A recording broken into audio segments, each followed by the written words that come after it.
So let's look at some crazy spending in Canada. Andy Lee, I'm tired of watching people suffering due to this wasteful spending.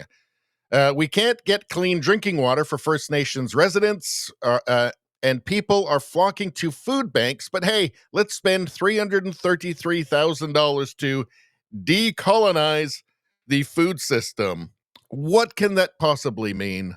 Let's see. This is Kamloops, British Columbia, and they've been given. There are some people there who I'm guessing their only way of getting money is from the Canadian government, have decided it is really important. It is crucial. It is crucial, as Mark Carney would say, crucial to decolonize the food system, whatever the fuck that means. Agreement. Everybody eats.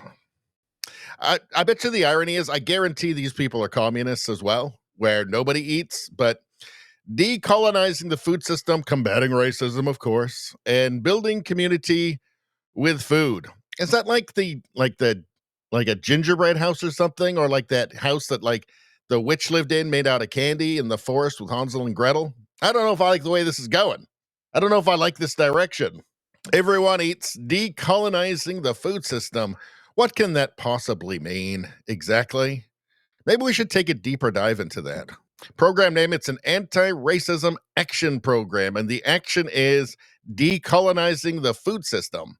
So if you just say to the Trudeau Liberals, we need some money for, I don't know, combating racism or something. Oh, how are you going to do that? Let's see. Do you like the word decolonizing? You do. Okay, we're going to decolonize park benches or food. Everybody likes food. We're going to decolonize that. I mean, we're going to decolonize waffles. So apparently you can just say anything as long as it's radical left, as long as it's left wing, it sounds progressive, as long as it's in the right direction, just say anything. They'll just give you hundreds of thousands of dollars. Anti-racism action program. What is the action though? How do you actually go about decolonizing the food system? We're going to have to check this out. Fact check. So here's something. Decolonizing food. Is that the food system? From Womanly. Decolonizing food, an antidote to oppression. Huh. Seems like it might be an antidote to sanity, or maybe the way that this commie stuff usually works out, it may be a way to, it may be an antidote to having food. It may be an antidote to being fed. I mean, I don't know, just check out like the Soviet Union, communist China. Lots of people didn't get food. In fact, they got so much not food that they became not living. Browsing a supermarket aisle, a jar of milky white beef bone broth caught my eye. I'm going to just go ahead here, go out on a limb, and assume that beef bone broth is racist and needs to be decolonized. It was not because of the hip minimalist font and bright packaging, although you did notice it, didn't you? Rather, it caught my attention because it was something I never thought I'd see in a mainstream American grocery store, especially outside of the ethnic aisle. Maybe this is a cultural appropriation angle. Isn't it just Korean beef bone broth? I thought to myself. In the past few years, bone broth has emerged as a trendy superfood in North America. People sip it in coffee cups from broth kiosk cafes, like Chef Marco Canora's Brodo in Manhattan. So something so ancient and fundamental to many cultures around the world has been discovered by white tastemakers, much in the fashion of colonizers discovering lands that were already occupied by indigenous. Well, it's exactly like that, right? Because this is actually before Cortez conquered the Aztecs. He had bone broth kiosks. That's how he started out, right? It's a slippery slope. It's the bone broth is the gateway to conquering the new world. at least according to this wise person. So this is called this is called trying to find a problem where none exists. Right? This is that point where real racism or bigotry or whatever is in such short supply that you just have to start making things up. You know, the rocks, the pebbles, the grains of sand that you've been looking under just keeps getting smaller. You can't find anything. Eventually, you just have to start making stuff up. I've looked under all the pebbles here. I've looked under all the grains of sand on this beach. I didn't find a racism yet. What about that Korean beef bone broth? People have been boiling bones for fucking ever. Like, this is all so insane. Like, everybody does that. You get the new. Hey, guess what? Like, famine was like a pretty common occurrence until fairly recently in human history. People weren't wasting like bone marrow in any culture. It's one thing you find with these people is that they are historically totally illiterate. They just literally know nothing about history. Nothing. Even their own history, they know nothing. So I'm just going to go ahead and assume that this is what they're talking about. This decolonizing the food system is like talking about like bone broth. Well, let's see if there's any other articles. Hold on. People ask, what does it mean to decolonize food? Decolonizing food systems involves changing the way we think about food, agriculture, and nutrition. No offense, but it sounds like some fucking commie gobbledygook. The commies are terrible at providing food for the population. Really bad at it. Sustained from UBC. So let's see. What is UBC? That's the University of British Columbia. Decolonizing Local Food System Policy. So this is, okay. This is exactly what we're talking about here. Decolonize the food system. All right. Decolonized an inclusive food and culture gardens in the City of Vancouver Park Board. This is going to be rich. All right. Oh, so you've got the land acknowledgement at the start, of course. Positionality is the social and political context that creates your identity regarding race, class, gender, sexuality, and ability status.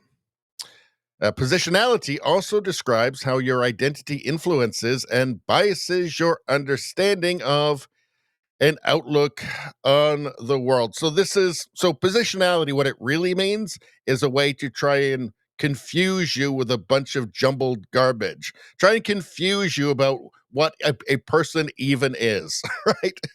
Let's see. As a researcher, it is important to identify my position and degrees of privilege. Oh, fuck off. I am a white, able-bodied settler of Western European descent on both my maternal and paternal sides. Blah, blah, blah. Shut up. Let's see. The LFSAP's vision is to move towards a sustainable, just, and decolonized local food system by making space for indigenous food sovereignty.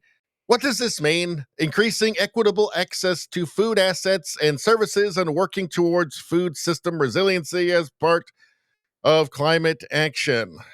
So what does any of this mean? Like, it's always just a word salad, right? Like positionality, followed by a giant word salad, which seems kind of weird. Did they ask any of the indigenous people about this? In any case, as you can see, this is all ridiculous. It's a total waste of money. It doesn't mean anything. This is the grift, right? So this is just the government will give money to spread ridiculous leftist bullshit. In this case, hundreds of thousands of dollars from Canadian Heritage. What's the next one? We got 319,000. Decolonizing identity on the land. What can that possibly mean? It will address colonial barriers of the gender binary and heteropatriarchy on the land spaces that lack the safety and inclusion of gender and or sexually diverse individuals. Everything just ends up being a word salad. It's intentionally poorly written because they hope that it will hide the lack of meaning or sense in any of it. It will address colonial barriers of the gender binary. So what does that mean?